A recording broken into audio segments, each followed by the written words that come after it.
उंबरे पागे ग्रामपंचायतमध्ये भ्रष्टाचार, सरपंच, ग्रामसेवक व वरिष्ठ अधिकाऱ्यावर कारवाईची मागणी. पंढरपूर तालुक्यातील उंबरे पागे येथील ग्रामपंचायतमध्ये मोठ्या प्रमाणात भ्रष्टाचार झाला असून त्यामध्ये सरपंच, ग्रामसेवक व वरिष्ठ अधिकारी सामील आहेत असा आरोप करून उंबरे पागे येथील ग्रामस्थ व प्रहार संघटनेचे कार्यकर्ते आज पंढरपूर पंचायत समितीसमोर उपोषणास बसले असून लाखो रुपयांचा भ्रष्टाचार केला आहे आणि त्यावर सखोल चौकशी करून कारवाई व संबंधितावर फौजदारी गुन्हे दाखल करावेत या मागणीसाठी नानासाहेब इंगळे व गणेश ढोबळे सह प्रकारचे अनेक कार्यकर्ते उपोषणास बसले आहेत. आज या ठिकाणी प्रहार संघटनेच्या वतीने पंचायत समिती कार्यालयासमोर गेल्या 1.5 महिन्यापासून आम्ही उंबरे व कानापुरी गावच्या 15 वित्त आयोगामधून झालेल्या भ्रष्टाचाराच्या विरोधात अनेक पुरावे देऊन सुद्धा का पंचायत समिती गट विकास अधिकारी असतील किंवा शिवसाहेब असतील यांनी कुठलीही दखल न घेतल्यामुळं आम्ही प्रहार संघटनेच्या वतीनं पंचायत समिती समोर आज 18 तारखेपासून आमरण उपोषणासाठी बसलेलो आहे. कारण 15 वित्त आयोगाचा निधी हा विकास कामासाठी दिला जातो, परंतु 15 वित्त आयोगामधून ग्रामसेवक व सरपंच यांनी ग्रामपंचायत पोर्टलद्वारे समोरासमोर तुम्हाला पण दिसल की अख्खा निधी मित्र आणि नातेवाईकांच्या खिशात घातलेला आहे. विकास कामाची टाळाटाळ केलेली आहे. उंबरे ग्रामपंचायतचा कर्मचारी विजय हनुमंत गुजर याच्या नावावर ग्रामपंचायतचा कर्मचारी असताना विकास कामाचा चेक काढण्याचं काम उंबरे ग्रामपंचायतच्या ग्रामसेवकांनी केलेलं आहे. ह्या गोष्टी आम्ही बऱ्याच वेळा गट विकास अधिकारी यांच्या लक्षात आणून दिल्या, पुरावा पण दाखवलं, परंतु ही सगळी लोक ह्या लोकांच्या मध्ये कमिशनसाठी सामील असल्यामुळं ही लोक त्यांच्यावर दखल घेऊ शकत नाहीत. म्हणून आम्ही प्रहार संघटनेच्या वतीनं आजच्यापासून आमरण उपोषण करून जोपर्यंत त्यांच्यावर निलंबनाची कारवाई होत नाही व फौजदारी गुन्हा दाखल होत नाही तोपर्यंत आम्ही इथून उठणार नाही.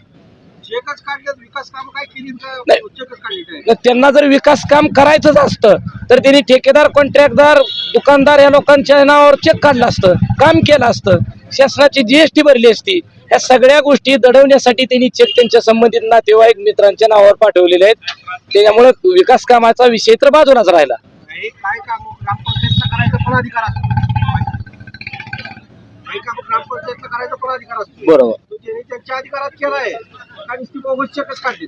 नाही, ह्याच्यामध्ये काय झालेलं आहे, एखादा चेक समजा 3,75,000 रुपयाचा एक चेक एक जणाच्या नावावर काढलाय आणि शौचालयाची दुरुस्ती, शौचालय बसवणे. आता तुम्ही 6-7 जिल्हा परिषद शाळा आहे त्या, आणि तुम्ही त्या ठिकाणी 10-15 हजाराची शौचालय आणून बसवली आणि 4.5 लाखाचा चेक काढला. 4.5 लाख चेक विदाऊट माणसाच्या नावावर सोडण्याचं कारणच फक्त स्वतःच्या खिशात घालणं. याच्यामध्ये जर समजा कॉन्ट्रॅक्टदार ठेकेदाराचा सोडला असता तर सरकारची जीएसटी भरावी लागली असती, ती दडवली. काम पण केलेलं नाही, काम 10% आणि पैसा 100% ही वसूल केलाय. जबाबदार शासनाचं वरिष्ठ अधिकारी कोण आलं नव्हतं नाही, यासाठी तिने बघायला पाहिजे होती. त्या गोष्टी काय आमच्या समोर आल्या नाही. त्या आम्हाला बऱ्याच वेळा त्यांनी सांगितलं अहवाल आम्ही मागवू, अहवाल मागवू. त्यांनी काय अहवाल मागवल्या नसल्यामुळं त्यांनी कसं बिल बनवलं, कोणाच्या सहीनं बनवलं, कोणी त्याच्यात काय आहे ती परत त्यांनी द्यायचंय. आमच्याकडे काय असणार आहे ती बिल बनवलं का काय केलं. आणि त्यांना तसं तर संबंधित एखाद्या गावातल्या सर्वसामान्य नागरिकाच्या नावावर बिल बनवायचा अधिकारच काय आहे.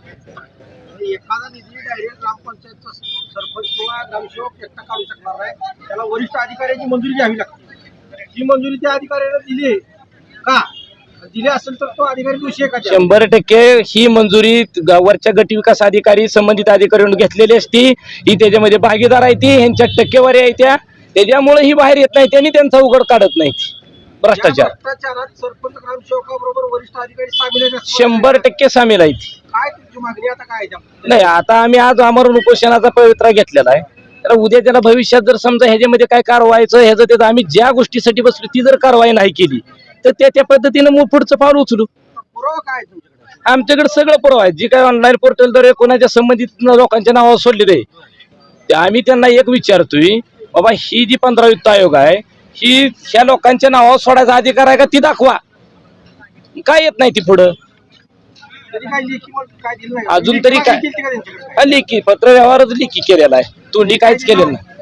त्याच्यावर काय अहवाल मागू, थांबा असं आहे तसं आहे, पण अहवाल ही काय तोंडी नुसती उत्तर आहे, ती लेखी म्हणजे नुसतं एक खेळ आहे. याच्यामध्ये काय असं ठाम उत्तर आलेलं नाही.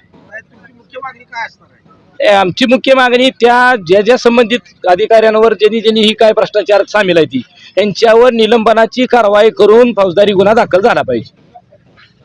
शासनाच्या निधीचा गैरवापर झालाय होय हे तुमचं उघडमत दिसतंय. होय. तर आता यामध्ये कोण कोण सामील आहे?